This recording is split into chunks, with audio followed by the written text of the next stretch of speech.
Welcome to episode 4 of Panasonic's The Sound Experience, a series on the future of audio and mobility. And now, Panasonic's Director of Marketing and Communications, Maria Rohrer. Well, welcome back, everybody. It's Maria Rohrer with Panasonic Automotive Marketing and Communications. Today, I'm introducing our next episode, so thanks for sticking with us. And hopefully you're enjoying the various episodes we have out there for the Panasonic Sound Experience.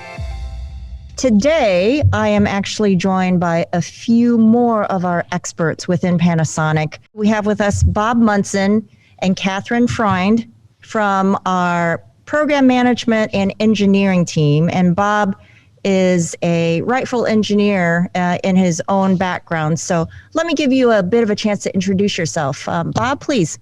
Okay. Hello, Maria. I'm a senior manager in product management, and my job is to bring new products to the automotive market in the audio and vision and sensing categories. So it's kind of broad, but it's a growing area, and it's pretty exciting. Okay, well, we're going to continue to talk about audio and pick Bob's brain. Go ahead, Catherine, give us a short intro of yourself. Sure. Thanks, Maria. I work in advanced engineering in the core audio group. So I'll help develop cutting edge audio technologies, including premium audio, some telematics uses, that sort of thing.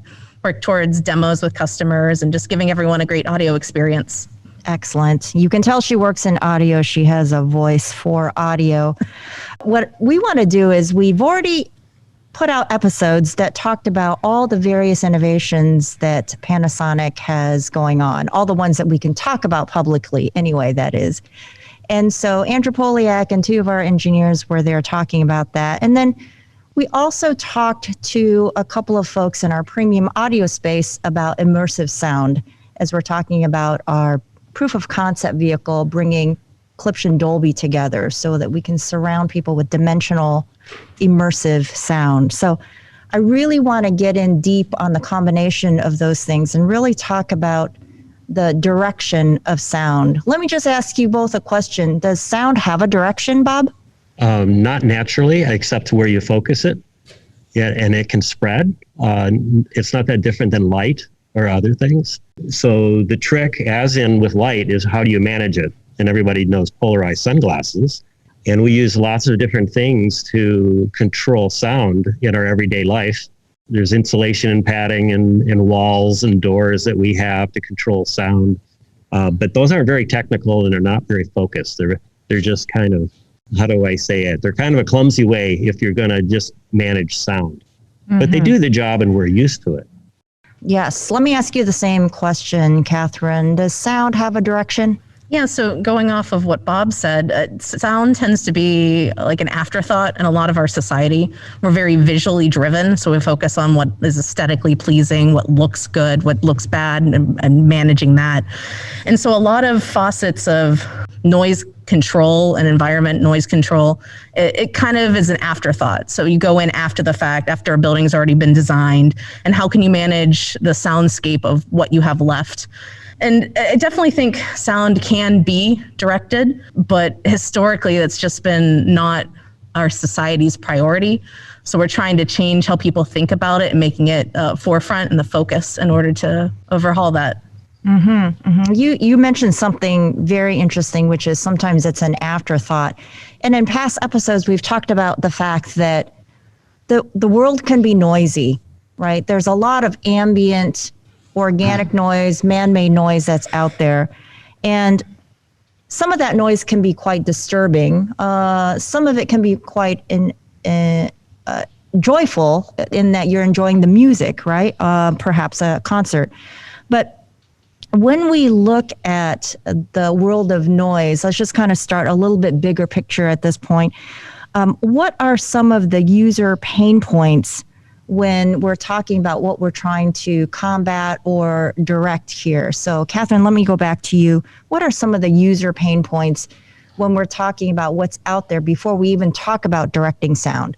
So there's a lot of noise or noise creating objects in our environment that we don't have any control over. You step outside your front door and there's cars that go by. There's pleasant noises too, birds flying overhead, your neighbor's lawnmower. And so you're already thrust into a very noise saturated environment that you yourself can't really navigate and control. And that can be really taxing. I know in the last episode, Jim talked about that a little bit, but having to be in a saturated environment and not having that control over what you're doing and being able to put yourself into that headspace. Mm-hmm, mm-hmm. One thing there, just a very simple everyday thing people experience is if you've had a busy work day, perhaps your kids are crying, your background entertainment is on, maybe your dog is barking, all of that adds to stress, right? Ultimately, is that one of the user pain points that you're talking about? It can be. It's very overwhelming. And humans have a unique ability where they can parse through sound and they can identify specific sounds in a very noisy environment. But when there's a lot of different sounds that are calling for your attention, like a baby crying, the microwave beeping, your phone buzzing, it can be very overwhelming and anxiety inducing. Mm-hmm. And cognitively, what is happening to our brain and our system when that is happening? I don't know the answer to that. I knew this day would come when I would stump one of you brilliant engineers. Well, it does have a lot of synapses going off. You're having anxiety, but I don't know if it's causing stress in the prefrontal cortex. Okay. Neurologically speaking, I'm not sure what the result is. Okay. I think she's right, though. I think you spend so much energy, and all of this is subconscious, sorting through the information that you're getting and trying to determine what's important and what's not. And yeah, you're right. I'm not sure what portion of the brain we're activating, but it does add to the overall stress level. And sorting through all those sounds is something everyone does every day. And especially in how technology driven we've been lately. Everyone's phone is chiming, everyone's Teams alerts are going off on their laptop. With people working from home, they've got kids and family and pets that need their attention. And our audio receptors are more divisive as ever now. Going back to all of these things that create sound and create noise, and my original question, what do we do with all of those pain points, and how do we begin to look at managing sound so that we can reduce some of those stresses? I'd like to maybe start on the outside of the vehicle, and then we'll go inside if we can. Bob, one of the things that we had talked about here at Panasonic is sometimes you can't hear vehicles coming up on you if you're driving and listening to your music, or if you're just mentally absorbed in your own thoughts. So we are working on some technologies that really help work on sound direction and outside noises that you must hear just so you can have a safer driving experience. Can you talk about some of that? Yeah, and I think I want to back out a little bit farther than that first before I go into that. But we can look at what we do currently to manage the sound. People go and put on big headsets like I'm wearing now for this podcast, and you are pretty much unaware of anything that's going on outside that. But as we move to a vehicle where you have a responsibility to drive and be aware of your surroundings, it's not very useful. And that's why you don't see headphones, for drivers and vehicles. So the challenge is, how can we go and manage that type of environment and help the driver focus on what's important for driving first, and, have the entertainment in the background or the communication, is secondary to that. And, that's really what we want to go to in the future, is creating an environment that we can help manage and take some of that workload off of everyone's brain. And, I think we all like to be masters of our own domain. When we're in the home, we get pretty used to that and we want to filter out things. But when we're out driving around, that includes being aware of what you're doing and being a responsible driver. So there's some caveats that we have to deal with, and they drive some unique technical solutions on how we can go there in the future. Let me explore what you just said about headphones, because that's a very relatable example for all of us. When we want to hear something very specifically, we might put on headphones over the ear and otherwise. all of us have done that just to focus on the sound that we want to hear. But in a vehicle or outside of a controlled situation, wearing headphones all the time can be a pain. And what you're saying is it can be dangerous as well. Sure. Yeah. You don't want to completely eliminate your senses from what's going around you. It really, impacts your situational awareness when you're driving, and that's not recommended. It's not that safe. It's not being a good member of our community. If you take that example and you bring it to the ambient noises around the vehicle, what are we hearing around a vehicle that we need to be aware of? Before we talk any solutions that maybe we're working on, what is kind of situationally around us that we need to think about as we're driving? I think the obvious one is a fire truck or a police car coming around you, and you may not know where that's coming from. And I think it's a natural reaction to see everybody look around to as soon as they hear that siren of where is it. That is something that should be a priority for the driver. And that's something that we hope to do here at Panasonic, is try to find solutions to help the driver be aware of that emergency vehicle and the position of it. Yeah, driving is a 360-degree experience, but our range of vision is only a fraction of that. And so we really need to supplement the auditory experience to fill in those gaps. Yeah, that's a great transition point. And let me just add, too, there was a stat that I heard a couple of years ago, really when I joined, and particularly when I was talking to all of you in audio, and that is you tend to hear the danger before you see the danger. And so we look at audio solutions to assist with some of that. So turning back to Bob, you talked about trucks or an emergency vehicle. What happens sometimes when you're driving and an emergency vehicle is coming up on you or speeding by you? Do you hear it and see it right away? And what is happening to the driver in that instance? Frankly, sometimes they sneak up on me, and maybe it's because I've got the radio on too loud or there's other noise going on in the car, and I see it very late. And then, I may, quickly swerve over to the side or, something else that you don't really want to do a fast action, but sometimes that's your natural response. So, I'm very guilty of hearing the emergency vehicle, but not being able to detect immediately what direction it's coming from. And so a lot of times, maybe it's not in my lane or coming up near me, or maybe it's a street over, but I slow down, I'm taking up space on the road, and being able to have assistance in that regard would be helpful. Yeah, that's a good point, because, you could have one window open and the sound may travel through that one window, which may give you the wrong idea of what direction that's coming from. So listening to your 360 audio purview, how do we address something like that? I know we have a certain solution that we sort of have named in-house. Catherine, do you want to talk about that? Sure. So the idea is that you have different sounds that the driver needs to be alerted to outside of the vehicle, that we would be able to capture those, detect those, capture those, and then reproduce them inside the cabin directionally. So that if there was say an ambulance coming over from the right side, the car would hear it, record it, or maybe reproduce it from a pre-recording, play that back inside the cabin from the direction the ambulance is coming from, so that A, the driver can hear it, and B, the driver is indicated from what direction or from where the vehicle is coming from. So let me understand, if it's coming up on your back right, you might hear it on your right ear. Is that what you're saying? Yes. Or from the rear right direction in the vehicle, depending on what sort of speakers and such system we have set up. Interesting. So the rear right, so if it's coming up on your rear right, do you hear it getting softer, louder, or is it one sort of tone all the way through? The idea would be to reproduce it as closely to the actual alert as possible. That way it's as natural to the driver. There's not a learning curve.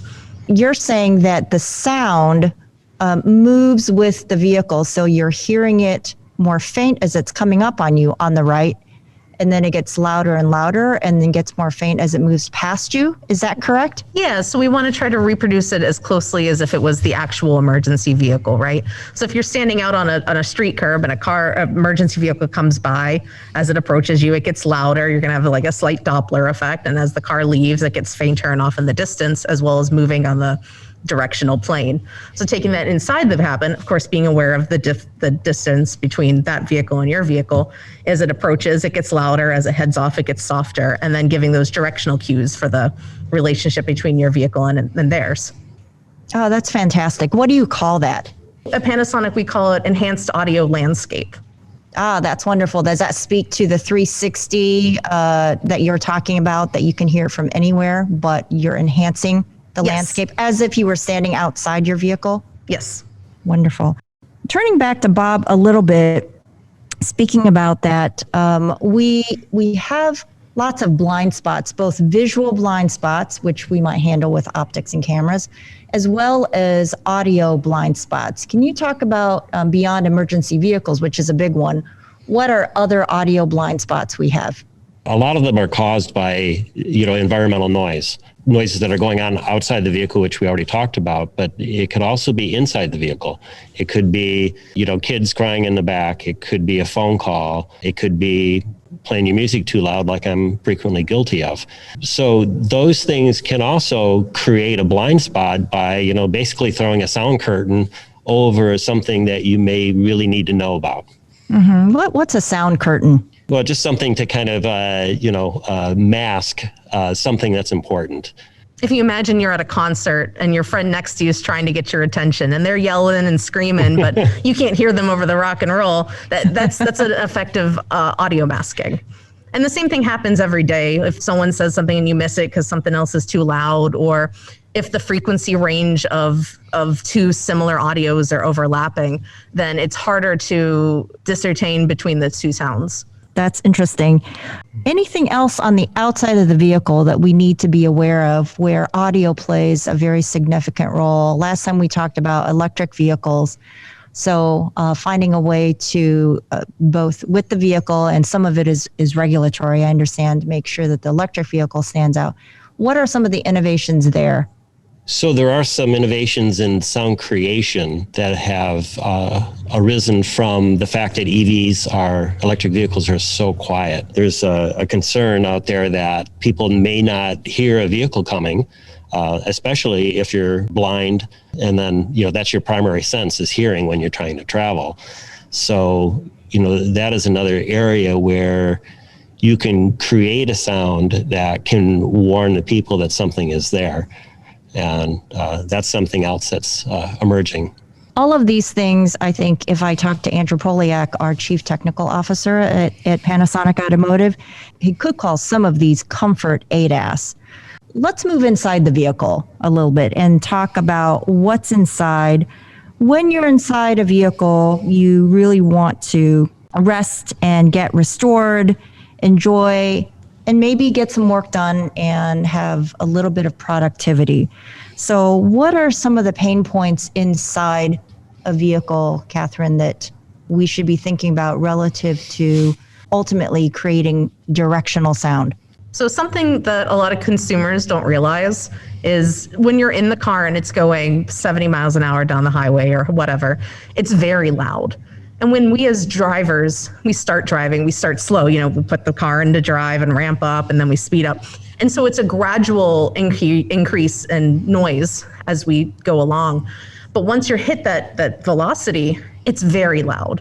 And it does create a unique challenge for these audio technologies because we're in a very saturated space to begin with.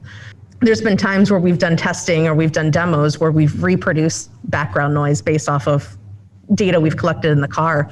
And almost across the board, customers will say, oh, this is too loud. Can you turn it down? No, this is realistic to the challenge and the environment that we face. And so you're already entering a saturated space. The noise that you hear on the road is right in the middle of our audible range for our ears too. And, you do get used to that background noise. And, over the years, there's already products out there that are, speed sensing volume controls on audio systems have been out there for years. That when you slow down, it lowers the volume so you're not complaining about it because people notice it when they slow back down. So this is a very real problem that a lot of people, forget about or, just take it as part of life that they have to put up with those type of things. Our subconscious is a little bit aware of it too. When we talk in a noisy environment, naturally we talk louder and we talk at a different frequency spectrum to try to get that communication over. One term that you all taught me since I've been here is the idea of a sound bubble. Bob, what is a sound bubble? Well, there are lots of times in our lives where we'd want to close off the world and just do what we want and be in kind of the environment that we would like. Do you want to just go back and listen to a song that you really like and block out everything else, or just so that your mind can rest and focus on, one thing? Well, there's technologies now that are allowing us to get close to that inside the vehicle, where we can try to focus the sound and free people from headphones, that type of hardware that you would carry around in your head. This is going to be a new direction here, and products will probably start coming out in the oncoming years. It's all part of this managing the sound. Instead of as you started off this discussion where we talked about is sound directional. Well, this is new technology that will really focus that sound only where it needs to be, which is on your ears. And that's the key, is we can control what is sent to your ears so that only you would hear it. So it's very personalized. So in the future, I'm going to be able to listen to anything that I want and hear the important things without carrying a bunch of equipment or having luggage on my ears, so to speak. Well, there'll be equipment, but yeah, you won't have to be a wearable, type of thing where that's very, annoying. Having to wear things is, not where we want to go. We all like to have the freedom to do what we want and not have to carry things around with us. And Catherine, as an audio engineer, inside that sound bubble, what are you going to create for me? So the idea is to have that really customized listening experience that's for that user, what that user wants. If you imagine when you're in the car, there's a lot of different sounds that are being played back. You have all your ADAS chimes, doors ajar, your turn signal, navigation, phone calls, audio, and all of that is more or less desired by the driver. Or by the occupants. So to be able to customize and prioritize what those sounds are and what those sounds are for each person. If you imagine your children in the backseat don't need to know your navigation prompts, or if you want to have a private phone call, to have an acoustic space that's yours and yours to control is the target. We're going to be airing this right around within a week to 10 days of Consumer Electronics Show, which is here in North America, but broadcasts around the world, the first virtual event, but also one that we talk quite a bit of future audio innovation. So let's kind of push this into the future relative to a world of autonomous driving. Where does a sound bubble come into play with autonomous driving if I'm riding campfire style, for example, in my vehicle? Go ahead, Bob, take that. Well, with autonomous driving, if you have the use case of a taxi where you might be ride sharing, each of the occupants inside the vehicle could be doing something different. So maybe you want to review the town that you're in, on your taxi ride, and you want to find a restaurant. You can do those things separately from what everyone else is doing and privately, which is something that you'd want to do. Or especially, if you're traveling and you get in a taxi, you may want to call someone and say, hey, I've arrived, I'm safe, or I'm here, or I'll be there in a half hour. You don't want to share that kind of information. You want it to be private. Mm-hmm. So there's lots of opportunities in autonomous vehicles on having these type of sound bubbles beyond a personal vehicle, where you not only personalize the messages, but you can personalize sound systems, premium sound systems on that too. Well, and what's the desired sound by one occupant could be noise to another. If your child's in the backseat playing video games or watching TikTok, that to me as a driver is distracting and is noise. Mm-hmm. So to be able to still provide that entertainment to one occupant without detracting from my experience is a real boon. So one person could be reading quietly with soft music. Another could be watching a very energetic movie. Another could be on their apps and on their social media, as you say. But within the sound bubble zone, every person, you're saying, Catherine, could be enjoying whatever they want. Exactly. What else would they be doing in their sound bubbles, if anything? Is rest and restoration part of that as well? You can create a zone of silence instead of, noise too. Mm-hmm. Okay, which I think can be just as desirable for everyone. And, you may want to incorporate some of the other senses too. So, if you think about it, you could probably go and start simulating a beach. If you connect it to the HVAC system and the sound system, you can do a lot of things to create a unique environment. We didn't really talk about this with Andrew and the others, so this is a great one to talk about here. But in the future, and already talked about quite a bit, is the idea of artificial intelligence. And one of the things that we all experience right now, perhaps you have in your own home system, you all have your travel agents with you, right? Whether it's Siri or your Hey Google. In the world of driving, or one day autonomous driving, what happens to those whisper agents, if you will? What can they do for us, and how is sound and audio a part of that? You imagine users will want to take that at-home smart home experience into the car with them. If it's going to be a mobile living room, then that's the expectation. And users have a very high expectation for working voice assistants. Everyone has got a story when they tried to ask Google to do something or ask Alexa to do something, and it falls short. And users have a very fragile mental model to that. They need it to work, and they have anything less than that is unsatisfactory. So taking that into the car, if we have sound zones, then each user is going to expect to be able to use their own voice assistant and their voice assistant choice. I forget what the research was, but the outcome was that users would want to continue to use their home voice assistant into the car. And so if you have Google Home, then you want to continue to talk to Google in the vehicle. If you use Echoes, then you want to continue to talk to Alexa. And if you go into more ride sharing or taxi services, you're going to have different voice assistants for different users that are linked to different profiles. And each of those have their own requirements and own performance. But as we create that space in the vehicle, we need to be mindful of what all of those requirements are and what all those performances are, so we can keep that continuous experience for the user.